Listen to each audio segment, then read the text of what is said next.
what I want to go through is some of the top ways to become a number one thinker, which again is someone who sets goals and accomplishes them. So one of the first things that we have to discuss, responsible. Now, in the basic course, we do a great talk and exercises on this idea of two different ways of thinking. One is that things happen to me, that it's not in my control, things happen to me, and that's called the victim side. It's a victim thinking, that it always happens to me, the world is out to get me, it happens to me. And there's another way of thinking that is called responsible, which is not to blame. By any means, it's not to blame. I grew up with, who's responsible for this? And I'd be like, not me. But responsible only means that I have the ability to choose. Choice. Ability to respond. So this is the first step in getting number one thinker, which is I am responsible for my results. I am responsible for my results. Not the world, not anybody else's, but for my results. And what I'm talking about results is my emotions, my thinking, and therefore my results. That's the first step. Once we get to that place, we've got a lot of it solved. Now, the interesting point about responsibility is now that we work on setting goals, what am I responsible for in the goal-setting process? This is fascinating.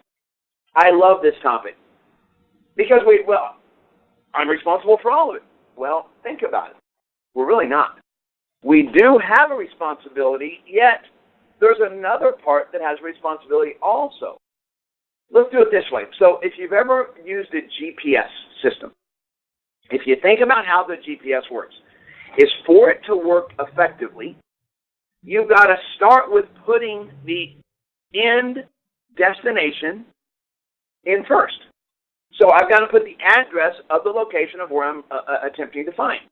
So I start with the end in mind. Now notice, when you punch it in, you let it go. Now, meaning you don't now tell it how to get there. No, you rely on the technology to guide you. Now here's a fascinating thing. So you're sitting in your car, you punch it in, what do you have to do next? You have to drive. Here's the even more fascinating thing. When you drive, you can even drive the wrong way. And what it will do is recalculate the process. You're not focused on the process. You're not focused on how. You're not focused on, do I really go down this street? Do I really not go down this street? What is down this street? Let me check down this street first. No. You sit back and you let it go.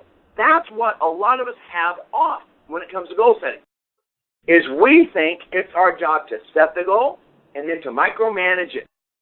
That's where the problem is. We cannot be a number one thinker when we operate that way.